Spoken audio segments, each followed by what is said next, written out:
நினைச்சுக்கிட்டு போற ஒரு ஆளு அங்க போய் ஓட்டு போட்டதுக்கு வேற ஆளுக்கு போடுவாங்க. அதுதான் இன்னைக்கு ஜனங்களுடைய எண்ணம். அப்படி இருக்கும்போது இதெல்லாம் சர்வசாதாரணமா இங்க நின்றுவோம், இதை ஜெயிச்சிருவோம், உடனே ஆட்சி அமைச்சிருவோங்கிறதெல்லாம் ஒரு கனவு. அது கூட இருக்கக்கூடிய ரசிகர்கள் சொல்லலாம், தொண்டர்கள் சொல்லலாம், ரொம்ப சீமான் சுத்தி இருக்கிறவங்களும் ஒரு அதீதமான நம்ம தானே ஆட்சி அமைக்கலாம், நம்ம ஒரு 40% ஓட்டு வாங்கிடுவோம்னு நம்ம தான் சொல்லி இங்கேயும் சொல்லலாம். அங்க ஒரு ரசிகர்களா இருக்கிறவங்களும் தலைவா நீதான் தலைவா, கூட்டத்தை பார்த்தா எவ்வளவு வருது அது. ஆனா இது ஒரு விஷம பிரச்சாரம் பண்ணிட்டு இருக்காங்கன்னு வச்சுக்கீங்களேன். விஜய் அவர்கள் இன்னைக்கு ஒரு கிறிஸ்டியனா இருக்கனால உடனே கிறிஸ்டியன் மிஷினரி அவங்களுக்கு உதவுவாங்க அப்படிங்கலாம் இல்ல. அப்படி இல்ல. அது ஒரு அந்த பார்வையில தான் வைக்கிறாங்க. ஆனா எனக்கு என்ன பார்வைனா, அவரே ஒரு மைனாரிட்டியா இருக்கறனால மைனாரிட்டியினுடைய ஓட்டை அதிக அளவுக்கு திமுக இருந்து பிரிக்கக்கூடிய ஒரு வல்லமை அவர்கிட்ட இருக்குன்னு நான் பாக்குறேன். அதைத்தானே நீங்க நிதி ஆயோக் மீட்டிங்ல பேசுறீங்களா, அப்புறம் திருப்பி போய் எதுக்காக போய் பேசுறீங்க? இல்லங்க, நீங்க என்ன சின்ன குழந்தை மாதிரி கேட்கல. நான் சின்ன குழந்தையாவே கேட்கிறேன். நிதி ஆயோக் மீட்டிங்ல பேசுறது எல்லாமே சட்ட வடிவத்துக்கு சேராது. சட்ட வடிவம் தனியா பேசுறது வந்துருமா சட்ட வடிவம்? அப்ப தனியா பார்த்து பேசி ரெக்வஸ்ட் பண்றதுதான். பிரதமரை பார்த்து ஐயா நீங்க தயவு செய்து நிதி ஆயோக் மீட்டிங் எதுக்கு போனீங்க? அப்ப உங்களுக்கும் மோடி அவர்களுக்கும் அவ்வளவு அந்யோன்யம் இருக்கு. நீங்க கேட்டா கொடுத்துட்றாரு மோடி, அப்புறம் ஏன் நீங்க போய் கேட்கல? இந்த 3 வருஷமா நான் கேட்டா கொடுத்துட்டார். இதுதானே அந்த டைலாக். நீ கேட்டா நான் கொடுத்துட்டேன்னு மோடி சொன்னாரு, நான் இப்ப புதுசா கேட்டிருக்கேன்றாரு. அப்ப அந்த அளவுக்கு உங்களுக்கு மோடி கிட்ட இன்ஃப்ளூயன்ஸ் இருக்கு. தனியா போய் நீங்க தனியா சந்திச்சு அது 3/4 மணி நேரமோ 5 நிமிஷமோ 10 நிமிஷமோ மோடியை தனியா சந்திச்சு பேசினீங்கன்னா எல்லாமே உங்களுக்கு காரியம் நடக்கக்கூடிய அளவுக்கு இருக்கும்போது ஏன் இந்த 4 வருஷத்துல அந்த வாய்ப்பை பயன்படுத்தாம தமிழக மக்களை வஞ்சித்தீங்க? ஆனா இன்னைக்கு தமிழ்நாடு 9% நாங்க வளர்ச்சினா இன்னைக்கு இந்த 4 வருஷத்துனால அந்த வளர்ச்சி வந்துருச்சுன்னு சொல்லுவீங்க. ஆனா பிரச்சனை இருந்துச்சுன்னா இத பாருங்க, முன்னாடி ஆண்டாங்க பாருங்க, அதனால இப்போ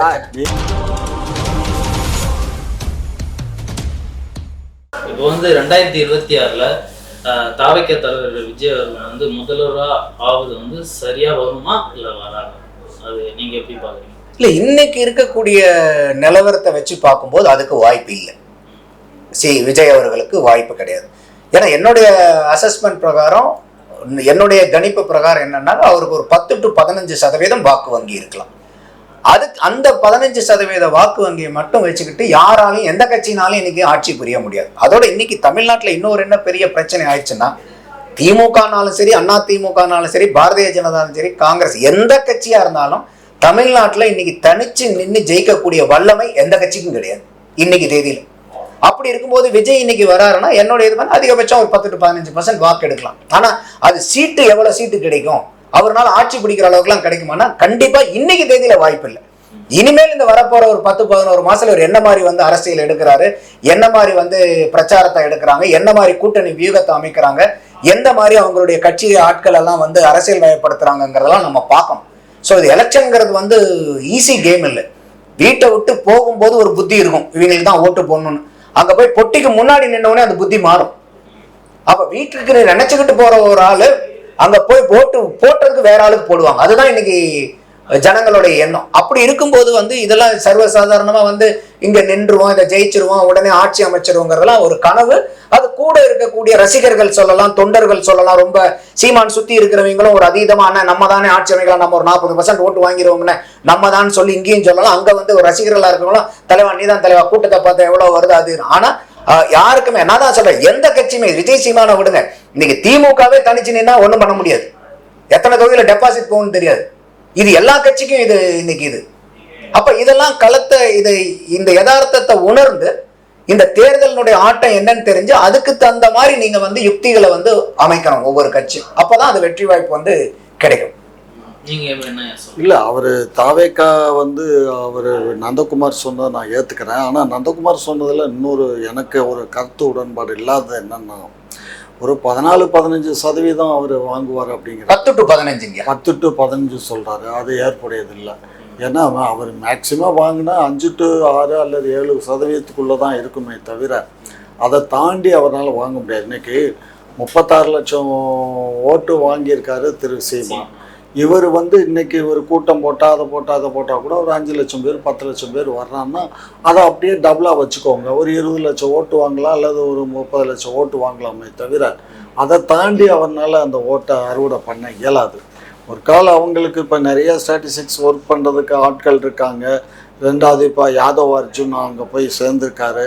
ஸோ அதனால் இப்போ யாதவ் அர்ஜுனும் சரி, இவரும் சரி, விஜயும் சரி, இவங்களையெல்லாம் ஆட்டி வைக்கிறது வந்து அமெரிக்காவில் இருக்கக்கூடிய அங்கே இருக்கக்கூடிய ஒரு கேத்தலிக்க சர்ச்சு தான் இதெல்லாம் பண்ணுதுன்னு சொல்லி எல்லாரும் சொல்கிறாங்க. எந்த சர்ச்சுங்கய்யா? கேத்தலிக்கு. எந்த அமெரிக்காவில் எந்த மாகாணத்தில் இருக்கு? அது வந்து அதெல்லாம் எனக்கு அவ்வளோ டீட்டெயிலாக தெரியாது. பட் இருக்கு அது அங்கே. இது வந்து ஒரு விஷம பிரச்சாரம் பண்ணிட்டு இருக்காங்கன்னு வச்சுக்கோங்களேன். விஜய் அவர்கள் வந்து இன்னைக்கு ஒரு கிறிஸ்டியனா இருக்கனால உடனே கிறிஸ்டியன் மிஷினரி வந்து அவங்களுக்கு உதவுவாங்க அப்படிங்கலாம் இல்ல. அப்படி இல்ல. அது வந்து அந்த பார்வையில தான் வைக்கிறாங்க. ஆனா எனக்கு என்ன பார்வைனா, அவரே ஒரு மைனாரிட்டியா இருக்கறனால மைனாரிட்டியினுடைய ஓட்டை வந்து அதிக அளவுக்கு திமுகல இருந்து பிரிக்கக்கூடிய ஒரு வல்லமை அவர்கிட்ட இருக்குன்னு நான் பாக்குறேன். அப்ப இந்த மாதிரி வந்து ஒரு தவறான பிம்பத்தை வந்து கட்டமைக்கிறாங்க. மிஷினரி உதவுது, அவங்களுக்கு இதை உதவுது. இல்ல இப்ப அவங்க மாமா வந்து பாத்தீங்கன்னா ஓல்டு ஸ்டூடெண்ட்ஸினுடைய அசோசியேஷன் பிரசிடென்ட்டா லயோலா காலேஜில் இருக்காரு. அதே வந்து துபாயில் அங்கே போய் அந்த அசோசியேஷன் ஆஃபீஸை ஓப்பன் பண்ண வேண்டிய அவசியம் என்ன இருக்குது? காலேஜ் இருக்கிறது சென்னையில் அசோசியேஷன் இருக்குது. அங்கே போய் ஒரு அசோசியேஷனையும் ஒரு பேங்க் அக்கௌண்ட்டையும் ஓப்பன் பண்ணுறாரு. அதுலேருந்து பணம் வருது, அந்த பணத்தை டிரான்ஸ்ஃபர் ஆகி இங்கே வருது. இந்த மாதிரி பார்த்தா இன்னைக்கு எத்தனை கட்சிகளுக்கு அந்த மாதிரி காசு வருது? அதெல்லாம் பண்ண எல்லா கட்சிகளுக்கும் அந்த மாதிரி வருது.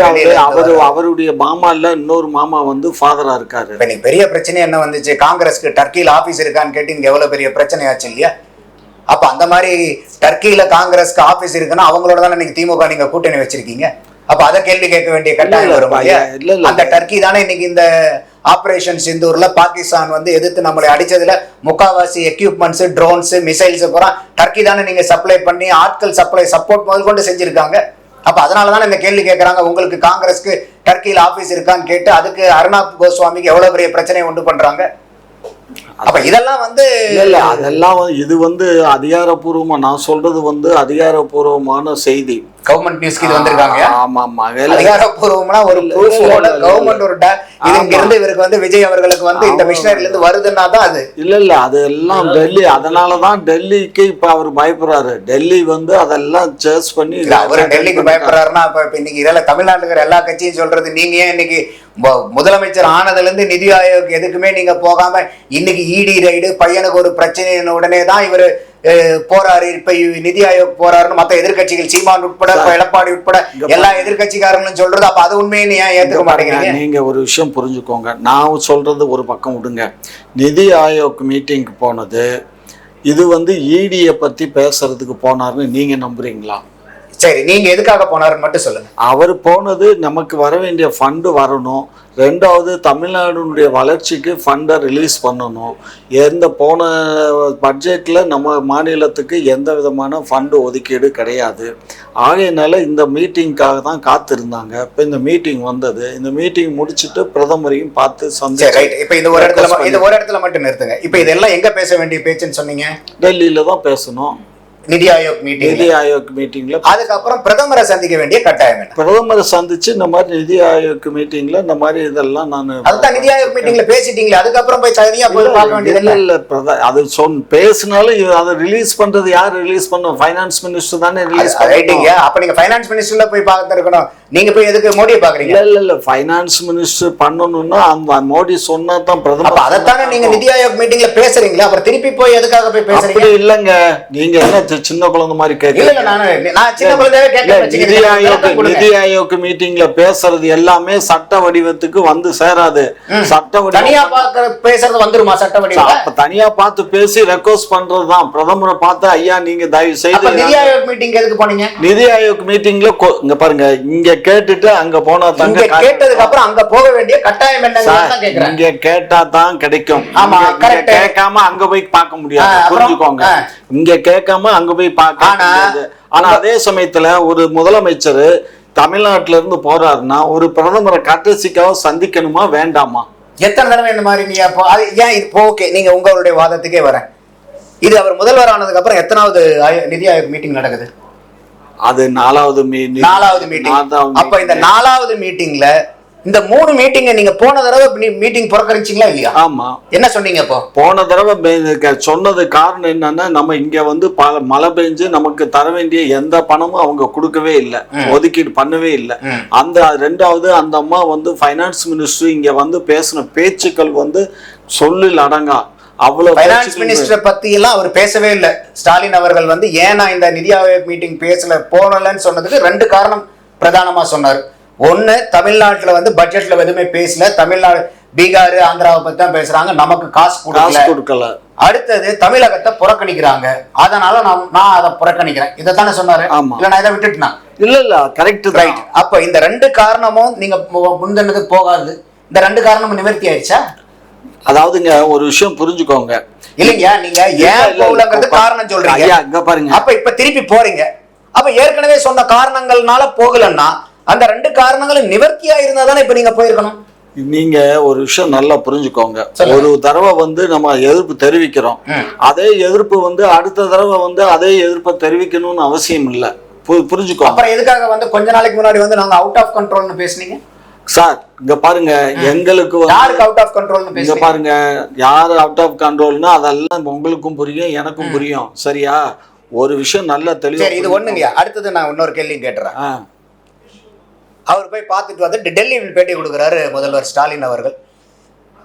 போன தடவை நீ வந்து சொன்ன உனக்கு கொடுத்தேன்ல அப்படிங்கிறார். அவர் என்ன ஸ்டாலின் சொல்றாருன்னா, நீ கேட்டா நான் கொடுத்துட்டேன், இல்லை இப்போ நான் புதுசாக கேட்டு வந்திருக்கேன்றார். அப்போ உங்களுக்கும் மோடி அவர்களுக்கும் அவ்வளோ அந்யோன்யம் இருக்கு, நீங்க கேட்டா கொடுத்துட்றாரு மோடி. அப்புறம் ஏன் நீங்க போய் கேட்கல இந்த 3 வருஷமா? நான் கேட்டா கொடுத்துட்டார், இதுதானே அந்த டைலாக். நீ கேட்டா நான் கொடுத்துட்டேன்னு மோடி சொன்னாரு, நான் இப்போ புதுசாக கேட்டிருக்கேன்றாரு. அப்போ அந்த அளவுக்கு வந்து உங்களுக்கு மோடி கிட்ட இன்ஃப்ளூயன்ஸ் இருக்கு. தனியாக போய் நீங்கள் தனியாக சந்திச்சு அது 3/4 மணி நேரமோ 5 நிமிஷமோ 10 நிமிஷமோ மோடியை தனியாக சந்திச்சு பேசுனீங்கன்னா எல்லாமே உங்களுக்கு காரியம் நடக்கக்கூடிய அளவுக்கு இருக்கும்போது ஏன் இந்த 4 வருஷத்துல அந்த வாய்ப்பை பயன்படுத்தாம தமிழக மக்களை வஞ்சித்தீங்க? அதுக்கு மட்டும் பதில் சொல்லுங்க சார். இங்க பாருங்க, நீங்க வந்து ஒரு விஷயத்த நல்லா புரிஞ்சுக்கோங்க. சொல்லுங்க. சந்தர்ப்பம் சூழ்நிலைகள் தான் வந்து ஒவ்வொரு இதையும் இயக்கும். கரெக்ட். அப்போ இப்ப அந்த சந்தர்ப்ப சூழ்நிலை என்னங்கிறதான் கேள்வி. அது இந்த 4 வருஷம் இல்லாத சந்தர்ப்ப சூழ்நிலை இன்னைக்கு ஸ்டாலின் ஐயா அவர்கள் மோடியை போய் சந்திக்க வேண்டிய சந்தர்ப்ப சூழ்நிலை என்னங்கிறதான தமிழ்நாடே கேள்வி கேட்குது சார். 2 விஷயம் சார். மேற்கொண்டு இன்றைக்கு பொருளாதாரத்துல தமிழ்நாடு மிகவும் பின்தங்கி இருக்கு. 2வது, இப்பதான் சொன்னீங்க நாங்க 9.69% வளர்ந்திருக்கோம். இந்தியாவில் நாங்க தான் வந்து ஜிடிபில அதிகமா இருக்கும். ஆனா இது தமிழ்நாடு அரசுனுடைய கஜானா காலியா இருக்குல்ல, என்ன பேசுறீங்க? அப்ப ஜிடிபி அதிகமாச்சுன்னா சார், நான் கேக்குற கேள்வி, ஜிடிபி இப்ப தொழில் வளம் அதிகமாகுதுன்னா அதுக்கு உண்டான வரி எல்லாம் அதுக்காக வரி எவ்வளவு விவசாயத்துல வளர்ந்து. ஒரு விஷயம் நீங்க புரிஞ்சுக்கோங்க. சொல்லுங்க. ஜிடிபி கூடுனா இந்த ஜிடிபில எவ்வளவு ஒன்றிய அரசுக்கு போகுது, மாநில அரசுக்கு எவ்வளவு வருது யோசிச்சு பாருங்க. இது state GDP sir. State GDP இங்க நமக்கு வந்து முழுமையா நமக்கு வந்துடாது சார். அவன் எடுத்துருவான ஜிடிபிங்கிறது மொத்தமா மாநிலத்துல ஒரு வளர்ச்சி கூடிய பொருள்களுடைய கூட்டு மதிப்பு. ஆமா. அப்போ ஒரு பொருள் இங்க நீங்க தயாரிக்கிறீங்கன்னா அந்த தயாரிப்புக்கு உண்டான வரி போடுறீங்க இல்லையா? அந்த வரி யார் வசூல் பண்றா? அந்த வரி வந்து நமக்கு மட்டும் இல்ல. இங்க பாருங்க, ஒண்ணு வச்சுக்கோங்க. இல்ல வேற யாருக்கு போகுதுன்னு சொல்லுங்க. ஏங்க ஒன்றிய அரசு ஏங்க ஒரு டாக்ஸ் போட்டாக்க நம்ம மாத்திரம் டாக்ஸ் போட முடியாதுங்க. ஒன்றிய அரசுல அதுல வந்து அவங்க ப்ரொடக்ஷன் வரி டாக்ஸ்ன்னு ஒண்ணு போடுவானு இல்ல, ப்ரொடக்ஷன் டாக்ஸ் போடுறது அதிகமா போடுறது அவங்க தான் போடுறாங்க. 40 விழுக்காடு வரும். அதனாலதான் இன்னைக்கு இந்த கார் விலைகள்லாம் இந்த அளவுக்கு தமிழ்நாட்டுல கார் உற்பத்தி இருக்க, இந்த கார்கள்லாம் நமக்கு 4 லட்சம் ரூபாய்க்கு கிடைக்க வேண்டிய காரு இன்னைக்கு 10 லட்சம் ரூபாய் இருக்கு. இந்த 10 லட்சம் ரூபாய் இருக்குன்னா காரணம் என்னன்னா 4 லட்சம் ரூபாய் காருக்கு 4 லட்சம் ரூபாய் புரியுதுங்கயா. இப்ப இன்னைக்கு வந்து பாத்தீங்கன்னா ஒரு எக்ஸைஸ் டியூட்டி இருக்கு, ஜிஎஸ்டி இருக்கு. இந்த ஜிஎஸ்டி நான் கேக்குற கேள்வி, போன தடவை 100 ரூபாய்க்கு வியாபாரம் ஆயிருக்கு, போன வருஷத்துக்கு உற்பத்தி ஆயிருக்கு. ஆமா. இந்த தடவை நீங்க என்ன சொல்றீங்க? 110 ரூபாய்க்கு உற்பத்தி ஆயிடுச்சுன்றீங்க. ஆமா. அப்ப அந்த 10 ரூபாய்க்கு அதிகமா அதான சொல்றீங்க. 9.69% ஜிடிபி அதிகம். அப்போ உங்களுக்கு போன வருஷம் வந்த வரியை விட இந்த வருஷம் அதிகமா தானே நீங்க கலெக்ட் பண்ணிருக்கீங்க. அதிகமா பங்கீடு எப்படியோ அதான் சார் பட்ஜெட்லயே சொல்லிருக்கோம்ல, இந்த ஆண்டுல வந்து எங்களுக்கு அதிகமான 200 லட்சம் கோடி வந்து அதிகமா வந்திருக்குன்னு தானே சொல்றோம். அப்புறம் ஏன் நீங்க வந்து எங்களுக்கு காசு இல்ல, நிதி நிலைமை மோசமா பாருங்க. சார் ஒரு விஷயம் புரிஞ்சுக்கோங்க, வெறும் 200 லட்சம் பட்ஜெட்டை காட்டிலும் அதிகமா நமக்கு வந்து 200 லட்சம் கோடி வந்தா இந்த 200 லட்சம் கோடியை வச்சு நமக்கு வந்து நீங்க சம்பளம் இல்ல சார், சம்பளம் போடக்கூடாது. நம்மளுடைய பட்ஜெட் தமிழ்நாட்டினுடைய எக்ஸ்பெண்டிச்சர் பட்ஜெட் 4,39,000 கோடி. வரி வருவாய் வந்து பாத்தீங்கன்னாக்கா 332 கோடி. ஆமா, 3,32,000 கோடி. 10 1 லட்சம் கோடி நம்ம கடன் வாங்க போறோம்.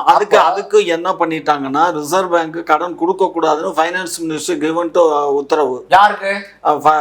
ரிசர்வ் பேங்க்கு. எங்க இருக்கு டாக்குமெண்ட் உங்களுக்கு? இல்லங்க, இதெல்லாம் இதெல்லாம் போய் எப்படிங்க போய் குற்றச்சாட்டு? அதிகமா கடன் வாங்க கொடுக்க கூடாதுன்னு இருக்கு. அது எல்லா மாநிலத்துக்கும் இருக்கு சார். இங்க பாருங்க, அதை விட நீங்க எஃப்ஆர்பி பேசுறீங்க. நீங்க அந்த லிமிட்டை விட நம்ம தமிழ்நாடு கம்மியா தான் வச்சிருக்கிறோம். அதுல ஒண்ணும் பிரச்சனை கிடையாது. கம்மியா தான் வச்சிருக்கோம். பட் ஆனா இப்ப நமக்கு பணம் ஒதுக்கீடு பண்ண மாட்டேன்னு சொல்லி இப்ப எத்தனை தடவை நம்ம பேசியிருக்கோம் தெரியுங்களா? ஃபைனான்ஸ் மினிஸ்டரோட நம்ம ஃபைனான்ஸ் மினிஸ்டர் பேசிருக்காங்க. பரதரா எங்களுக்கு பணம் வேண்டியது. எதுக்காக பண்ணா நமக்கு இம்ப்ளிமெண்ட் ஆஃப் ஸ்கீம்ஸ் நிறைய இருக்கு. அதெல்லாம் என்ன ஸ்கீம்னு தனித்தனியா பாருங்க. கிராமப்புறங்கள்ல இப்ப கிட்டத்தட்ட 10,000 கிலோமீட்டருக்கு சாலை வசதி பண்ணணும்னு சொல்லி ஒரு இது பண்ணிருக்கோம். 110 விதிகளை அறிக்கை விட்டுருக்காரு. அப்ப அதுக்கு வந்து என்ன பட்ஜெட் வருங்க நீங்களே கற்பனை பண்ணிக்கோங்க. அப்ப உங்க மாநிலத்துல ரோடு போடுறதுக்கு யார் நிதி கொடுப்பா? ஒன்றிய அரசு தான் கொடுக்கணும். மாநிலத்துக்கு உண்டான நேஷனல் ஸ்டேட் ஹைவேஸ்க்கு எதுக்கு மாநிலம் கொடுக்கணும்? ஸ்டேட் ஹைவேஸ்க்கு டைரக்டா கொடுக்க வேண்டியது இல்ல. மாநில அரசுக்கு நீங்க எங்கள்கிட்ட இருந்து வாங்கிட்டு போற வரியில இருந்து எங்களுக்கு 29 பைசா தானே தர்றீங்க. அதை கூட ஒரு 10 பைசா சேர்த்து 29 39 கொடுங்க, இல்ல 33 கொடுங்க, இன்னைக்கு 32 கொடுங்க. இன்னைக்கு பட்ஜெட் போன தடவை இப்ப நம்மளுடைய நிதி வருவாய் சொன்னாங்க 3,32,000 கோடி ரூபாய் வருதுன்னு. ஆமா, இதுல சென்ட்ரல் கவர்மெண்ட்ல இருந்து எவ்வளவு வருது? சென்ட்ரல் கவர்மெண்ட்ல இருந்து கரெக்டா எனக்கு அந்த 25% சென்ட்ரல் கவர்மெண்ட்ல இருந்து வருது. சரி, கிராண்ட்ஸ், சென்ட்ரல் கவர்மெண்ட் டாக்ஸ் எல்லாத்தையும் சேர்த்து. அப்ப 100 ரூபாய் உங்ககிட்ட நீங்க வருமானம் சொன்னீங்கன்னா அதுல 25 ரூபாய் உங்களுக்கு மத்திய அரசாங்கத்துல இருந்து வருது. 22 ரூபாய், 25 ரூபாய், 100 ரூபாய்க்கு 25 ரூபாய் உங்களுக்கு வருது அப்படின்னு இந்த அம்மா சொல்றாங்க. இந்த அம்மா சொல்லல, நீங்க சொல்லி இருக்கிறது தமிழ்நாடு பட்ஜெட்ல சொல்லி இருக்கிறது. சரி, சொல்லுங்க. அப்ப இந்த 25% உங்களுடைய தமிழ்நாட்டினுடைய நிதி வருவாயில வந்து 25% மத்திய அரசாங்கத்தினுடைய பங்கீட்டுல உள்ளார வருது. சரி, அப்புறம் இன்னும் எதுக்கு மத்திய அரசாங்கத்தை குறை சொல்லிட்டே இருக்கீங்க? அப்ப எந்த திட்டத்துக்கு உண்டான நிதி நீங்க வரலன்றீங்க, அதை சொல்லுங்கன்றேன் சார். இங்க பாருங்க, சரி, இந்த 100 நாள் வேலை திட்டத்துக்கு வந்துடுச்சுங்களா? ஏன் வரலையா? வரல. இல்ல, வந்தா தானே நாங்க வந்துருச்சுன்னு சொல்லுவோம். வரலையே. இப்ப இந்த 100 நாள் வேலை திட்டத்துல எத்தனை ஊழல்கள் நடந்துட்டு இருக்குங்கிறதெல்லாம் நீங்க படிக்கிறீங்க. ஒரு 93.48 கோடி ரூபாயை வந்து ரெக்கவரி பண்ணதெல்லாம் உங்களுக்கு தெரியாதா? எத்தனை பேர் இல்லாத ஆளுங்களுக்கெல்லாம் வந்து எம்என் ரேகால பணம் கொடுத்துட்டு இருக்காங்கன்னு தெரியாதா? பாருங்க, இதெல்லாம் வந்து அப்போ ஒரு மத்திய அரசாங்கம் சொல்ல வராங்க. அவர்கள் மத்திய அரசாங்கத்திட்ட இப்ப நீங்களே வந்து பாத்தீங்கன்னா ஒரு வீடு கட்டுறீங்கன்னா ஒரு இன்ஜினியர்கிட்ட வந்து நீங்க வேலை முடிய நீங்க காசு கொடுக்குறேன்னு சொல்றீங்க. அப்ப ஒரு வேலையவே முடிக்காம நீங்க காசை மட்டும் கொடுங்க உங்க இன்ஜினியர் கேட்டிருந்தா நீங்க கொடுத்துட்டே இருப்பீங்களா? எங்கப்பா கொடுத்த காசு, ஏற்கனவே கொடுத்த காசுக்கு வேலை எங்கப்பா முடிச்சுன்னு கேட்க மாட்டீங்களா? 100 நாள் வேலை திட்டம் என்பது ஏழை எளிய மக்களுக்கு சும்மா கொடுக்க கூடாதுங்கிறதுக்காக ஏதோ ஒரு பிரதமர் வேலை வாய்ப்பு நீங்க எப்படியோ கொடுங்க, அதுதான் எல்லாத்துக்குமே தெரியுமே. அப்ப இது என்னன்னா ஒரு ஆள் இல்லவே இல்லை, அவருக்கு நீங்க கொடுத்துட்டு இருக்கீங்க. அது தவறுங்க. அப்ப இந்த மாதிரி தவறு நடக்கும்போது உடனே நீங்க கேட்ட உடனே மாசம் 1ஆம் தேதி ஆனா சம்பளம் வர மாதிரி வந்துட்டே இருக்குமா? நாங்க போட்ட லிஸ்ட் இல்லையா, இதெல்லாம் வந்து ஏற்கனவே 10 ஆண்டு காலம் ஆட்சியில இருந்தா அவங்க காலத்துல இருந்த அந்த இதுதான். அப்ப வந்து ஏதாவது தப்பா இருந்துச்சுன்னா 10 வருஷத்துக்கு முன்னாடி இருந்ததை நீங்க காரணம் காமிப்பீங்க. ஆனா இன்னைக்கு தமிழ்நாடு 9 சேர்க்கலையா? அப்ப நீங்க 9% நாங்க வளர்ச்சினா இன்னைக்கு இந்த 4 வருஷத்துனால அந்த வளர்ச்சி வந்துருச்சுன்னு சொல்லுவீங்க. ஆனா பிரச்சனை இருந்துச்சுன்னா இத பாருங்க, முன்னாடி ஆண்டாங்க பாருங்க, அதனால பிரச்சனை. நீங்க இங்க பாருங்க, திசை திருப்பாதீங்க. அவங்க இங்க பாருங்க சார், அவங்க எத்தனை லட்சம் பேர் வந்து இந்த 100 நாள் வேலை திட்டத்துல இருந்தாங்களோ அவங்க அவ்வளவு பேர் தான் நான் இப்ப இருக்காங்க. நாங்க இன்னும் அதிகப்படியான ஆட்களை நாங்க கூட்டல, புரிஞ்சுக்கோங்க. அவங்க லிஸ்ட் கொடுத்தா அந்த லிஸ்ட் படி தான் இன்னைக்கு போயிட்டு இருக்கே தவிர புதிதாக யாரும் எவ்வளவோ மனுக்கள் கொடுத்தாங்க, நம்ம அதை சேர்க்கல. காரணம் என்னன்னா அது ஏற்கனவே அங்கேயே நமக்கு வந்து தர வேண்டிய பணம். அதே மாதிரி விவசாயிகளுக்கு கொடுத்துக்கிட்டு இருந்ததுலாம் இன்னைக்கு ஏகப்பட்ட விவசாயிகள் இந்த ஸ்கீம்ல இருந்து வெளியே எடுத்துட்டு இருக்கீங்களே, அதை ஏன் எடுத்தீங்க? அதை எத்தனை தடவை பாரதிய ஜனதா குற்றச்சாட்டு சொல்லுது? இங்க பாருங்க, தேவையான ஆட்களுக்கு பூரா கொடுக்காம விவசாயிகளுக்கு பூரா இந்த ஸ்கீம் சென்றடைய முடியாத அளவுக்கு விவசாயிகளை வந்து இந்த லிஸ்ட்ல இருந்து இந்த வருஷம் 6000 ரூபாய் கொடுக்குறாங்களே சென்ட்ரல் கவர்மெண்ட், அதுல இருந்து பல லட்சம் பேருக்கு நீங்க வெளியே தூக்கலங்க. அவங்க கரெக்டா முறைப்படி ரிஜிஸ்டர் பண்ணிருக்கணும். இல்ல ரிஜிஸ்டர் பண்ணிருக்கணும். அது பண்ணாம எப்படி அதுக்கு முந்தின ஆண்டு கொடுத்தீங்க? பாருங்க, ஒரு விஷயம் புரிஞ்சுக்கோங்க, அவன் விவசாயம் பண்ணிருக்கணும், அதுக்கு அவன் பேர்ல நிலம் இருக்கிறதுக்குரிய டாக்குமெண்ட் இருக்கணும், பட்டா இருக்கணும்.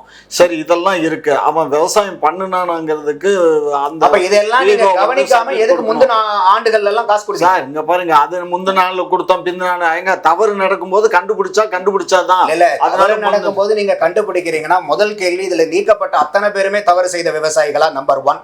அப்படி இருக்கிற மாதிரி இருந்தா இன்னைக்கு ஏன் அதை செய்றீங்க? ஏன் இதுக்கு முன்னாடி செய்யல? முன்னாடி பின்னாடிங்கிறது அல்ல சார். வேற என்ன? எப்ப அதை பிரச்சனை வரும்போதோ அதான் அதை கவனிக்க முடியுமே தவிர, பிரச்சனை இல்லாத போது அது பாட்டு போயிட்டு தான் இருக்கும். ஒருத்தர் இந்த மாதிரி இவனுக்கு நிலைமை இல்ல, ஆனா இவனுக்கு இந்த மாதிரி பணம் போயிட்டு. எதுக்காக சொல்ல வரேன் அப்படின்னாக்கா, எல்லாத்தையுமே இவங்க வெற்றி வாய்ப்பு இவங்களுக்கு நல்ல நம்பர் இருக்கிறத பூரா நாங்க பாத்தீங்களா, நாங்க தான் பிரச்சனையை சுட்டி காமிக்கிறோம். அத பூரா ஒன்னா மத்திய அரசாங்கத்து மேல இல்ல, இதுக்கு முன்னாடி தவறா பரிந்துரை பண்றீங்க. இப்ப 6000 ரூபாய் கொடுக்கறது நம்ம ஊர் விவசாயிக்கு கொடுக்கறத நம்ம எது குறுக்க நிக்க போறோம்? நீங்க கொஞ்சம் அதைத்தான் கேள்வி கேக்குறாங்க அவங்க. எதுக்காக இப்படி குறுக்க நிக்கிறீங்க? குற்றச்சாட்டே வைக்கிறது என்னன்னா, ஒரு மத்திய அரசாங்கம் ஒரு நல்ல திட்டத்தை கொண்டு வந்து இல்லாத மக்களுக்கு உதவணும்னு நினைச்சா கூட அதுல மத்திய அரசாங்கத்துக்கு பேர் போயிருமேங்கிறதுக்காக இவங்க அதை தடுக்கிறாங்க. அதுதான் அவங்களுடைய குற்றச்சாட்டு. ஆனா உண்மை அது அல்ல. சரியான நபர்களுக்கு அந்த பணம் போய் சேரணும், சரியான நபர்களுக்கு அது போகணும். அதே மாதிரி இப்ப இந்த பயிர் இன்சூரன்ஸ் பண்றது நிறைய பேர் அதை லேசா அசால்ட்டா விட்டுறாங்க. அதனாலே அந்த மக்களுக்கு பயிர் இன்சூரன்ஸும் போகல. இப்ப இந்த கடந்த 1 மாத காலமா வட மாவட்டங்கள்ல பெஞ்ச மழை, காற்று மழையில ஏகப்பட்ட வாழைகள் போச்சு. அந்த வாழைகளுக்கு இன்சூரன்ஸே அவங்களால கிளைம் பண்ண இயலல. கவர்மெண்ட் தான் உதவுலன்னா சார், நீங்க ஒரு விஷயம், உங்களுக்கு பசிக்குதுன்னா நீங்க தான் எனக்கு சாப்பாடு வேணும்னு கேட்கணும். நாங்க பண்ணிட்டு இருக்க முடியுமா? விவசாயிகள் கெஞ்சிக்கிட்டே இருக்கணும்னு ஒண்ணு அவசியம் இல்ல. அந்த ஊர்ல இருக்கக்கூடிய வில்லேஜ் ஆபீசர் இருக்கான், அங்க இருக்க ரெவென்யூ இன்ஸ்பெக்டர் இருக்கான். யார் அவங்க எல்லாம்? உங்களுடைய ஆட்சிக்கு கீழ வேலை பார்க்கறாங்க. ஆமாங்க, அவங்கள்ட்ட இவங்க போய் கேட்க வேண்டாமா? ஏப்பா இந்த மாதிரி இருக்கு, இன்சூரன்ஸ் கொடுக்குறோன்னு சொன்னமே. இப்ப உதாரணத்துக்கு மத்தியில நீங்க சொல்ற மாதிரி மத்தியில உதவலன்றீங்க. அப்ப நம்ம உதவுவோம். நம்ம மாநிலத்தை, நம்மளுடைய மக்கள், நம்மளுடைய பேப்பர்ல ஆட் கொடுத்துருக்கோம். பேப்பர்ல ஆட் கொடுக்கறத பாக்கலையா? நீங்க பாக்கலையா? இந்த மாதிரி இன்சூரன்ஸ் பயிர் கார்டு நீங்க சொல்றது சொல்றோம்ல, இன்சூரன்ஸ் பண்ணலங்கறதான உங்களுடைய குற்றச்சாட்டு. ஆமாங்க, விளம்பரம் தான் கொடுக்க முடியுங்க. வேலை பார்க்க முடியாது பாருங்க. ஒவ்வொரு இப்ப நீங்க அக்ரிகல்ச்சர் டிபார்ட்மெண்ட்ல இருக்கீங்களா, என்ன வேலை பார்க்கறாங்க? அவங்களுக்கு இதுக்கும் சம்பந்தம் இல்லை. இன்சூரன்ஸ் பண்றதுக்கு ரெவென்யூ டிபார்ட்மெண்ட் தான். ரெவென்யூ டிபார்ட்மெண்ட் பண்ணும். பரிந்துரைக்கிறது யாரு? விவசாயிகளை அடையாளம் காண்றது யாரு? அவங்க தான் பண்ண, அக்ரிகல்ச்சர் டிபார்ட்மெண்ட் தான் பண்ணணும். பட் இவன் சார், நான் என்ன சொல்றேன், அது 2 பேரும் யாருக்கு கீழ வேலை பார்க்கறாங்க? இங்க பாருங்க, அவங்க அரசாங்கத்து ஊழியர்கள். நீங்க அவங்க மேல குறை சொல்றத முதல்ல தூக்கி வைங்க. முதல்ல விவசாயிக்கு என்ன வேலை? அவன் பயிர் பண்ணிருக்கானா உடனே நான் பயிர் பண்ணிருக்கேன், இந்தாங்க வாங்கயா, எங்க தோட்டத்தை பாருங்க. இல்லைன்னா இப்பதான் மொபைல் கையில இருக்க, ஒரு போட்டோ எடுத்து இந்த பாருங்க, நான் இவ்வளவு விவசாயம் பண்ணிருக்கேன், பாருங்க, பார்த்து எனக்கு ஒரு சர்டிபிகேட் கொடுங்க, நான் இன்சூரன்ஸ் பண்ணணும்னு சொல்லணுமா இல்லையா? இவ்வளவு தூரம் நீங்க விளக்கமா சொல்றீங்களே, அப்புறம் உங்களுடைய அதிகாரிகளுக்கு இந்த மாதிரி விவசாயம், ஏன்னா இப்ப நல்லா யோசிச்சு பாருங்க, ஒரு அரசாங்கத்துல இலாக்கால வேலை பார்க்கக்கூடிய அதிகாரிகளுக்கு எல்லாம் தெரியுமா? ஒரு விவசாயிக்கு எல்லாம் தெரியுமா? சார் நீங்க நினைக்கிற மாதிரி இல்ல, அதிகாரிகளுக்கு தெரியும். அப்ப அதிகாரிகளை நீங்க இலாக்காக்களை வச்சுக்கிட்டு, டிபார்ட்மெண்ட் வச்சுட்டு, அது அதிகாரிகளுக்கு சம்பளம் கொடுத்து வச்சிருக்கிறது எதுக்காக? விவசாயத்துறையில இருக்கக்கூடிய விவசாயிகளுக்கு நலன் படுத்தணுங்கிறதுக்காக தானே. அப்ப அந்த விவசாயிகள் அறியாமையில் இருக்காங்க. நீங்களே சொல்றீங்க, நாங்க விளம்பரம் கொடுத்துட்டோம். நீங்க போய் மக்களுக்கு ஒரு படிப்புணர்வை ஏற்படுத்தி, அங்க விழிப்புணர்வை ஏற்படுத்தி நீங்க அவங்களுக்கு நீங்க செய்ய வைக்கணும் இல்ல. இப்ப நீங்க ஒரு தேர்தல்னா போய் மக்களுக்கு முன்னாடி, விவசாயிகளுக்கு முன்னாடி எவ்வளவு துரத்தி ஓடுறீங்கல்ல விவசாயிகளை. அப்ப நீங்க இந்த மாதிரி அவங்களுக்கு ஒரு நலன் கொடுக்கக்கூடிய, பலன் கொடுக்கக்கூடிய விஷயங்கள்ல போய் நீங்க அதுக்கு மட்டும் பின்னாடி போக மாட்டீங்களா? விவசாயிகளுக்கு ஓட்டு வேணுங்க போது எவ்வளவு பின்னாடி போறீங்க? நீங்க இங்க பாருங்க, இதேதான் சுத்தி எல்லா அரசியல் பேசக்கூடியவங்க எல்லாரும் எங்களை தான் குறை சொல்றீங்க. ஒருத்தர் 2 பேர் குறை சொன்னாங்கன்னா பரவாயில்ல, எல்லாருமே எங்களை தான் குறை சொல்றாங்கன்னா தப்பு யாரு மேல இருக்கு? தப்பு யாரு மேல இருக்குன்னு குறை சொல்றவங்க மேலதான் தப்பு. அப்ப எல்லாருமே தப்பு, நான் மட்டும் ரைட் இல்லங்க. நாங்க இங்க ஒரு அரசாங்கம் இல்லைங்க, அவங்க எங்களை நல்லா சொல்றாங்க, இவங்க நீங்க என்ன சொல்றீங்க? எல்லாருமே எங்களை தப்பு சொல்றேன்றீங்க. அப்ப எல்லாருமே தப்பு சொல்லும் போது நீங்க கரெக்டா இருக்கீங்கிறது நீங்களா நினைச்சுக்கிட்டா அப்புறம் எப்படி? நாங்க கரெக்டா இருக்கோமா இல்லையாங்கிறத நாங்க பாக்குறோம். அதுக்கு எங்களுக்கு வந்து பரிச்சை வச்ச மாதிரி தேர்தல் தான் எங்களுக்கு நாங்க ஒழுக்கா அதான் சொல்றேன். திருப்பி தேர்தல் வாக்குக்கு நான் மட்டும் இங்க போய் எல்லாம் அதுதாங்க 2020 நல்வாழ்வுக்காக நலனுக்காக செய்ய மாட்டாங்க. 26 நாங்க தான் 31 நாங்க தான் மு.க. ஸ்டாலின் அவர்கள் சொல்றாங்க. ஏன் 26 இருக்கு, 31 இருக்கு, 36 இருக்கு, 41 இருக்கு, 46 இருக்குது, 51 இருக்கு, 56 இருக்குது, எல்லாம் அப்படியே லைனா எழுதிட்டு போங்க. எல்லாத்துலயும் இப்ப நான் கேட்கறேன், அப்படிதான் சொல்லுவாங்க. என்னைக்காவது இது வரைக்கும் 2வது தடவை தொடர்ந்து ஜெயிச்ச வரலாறு இருக்கா திமுகக்கு? அதுக்கு மட்டும் பதில் சொல்லுங்க. நீங்க அது பாருங்க, இந்த எங்களுடைய வரலாறு பாருங்க, இத்தனை தடவை நாங்க ஜெயிச்சிருக்கிறோங்க, அதனால நாங்க ஜெயிக்க போறோம் அப்படிங்கிற அளவுக்கு தொடர்ந்து 2வது தடவை ஜெயிச்ச வரலாறு திமுகக்கு. சார் 2வது தடவை ஜெயிச்ச வரலாறு வந்து அவர் ஐயா கலைஞர் ஐயாவோட போயிடுச்சு. அது எப்ப முதல் ஜெயிச்சது வந்து அண்ணா ஜெயிச்சாரு. இங்க பாருங்க, அதுக்கப்புறம் வந்த எலெக்ஷன்ல கலைஞர் ஜெயிச்சாரு. பாருங்க, அது கலைஞர் தலைவரானது 2வது தடவை ஜெயிச்சிருக்காரா? இங்க பாருங்க, நான் அதைத்தான் சொல்றேன். அது ஹிஸ்டரி தேவையில்லை சார், இது புது ஹிஸ்டரி. இன்றைக்கு ஸ்டாலின் வந்து புது ஹிஸ்டரி எழுதுறாரு. மு.க. ஸ்டாலின் வந்து புதிதாக ஹிஸ்டரி எழுதுறாரு.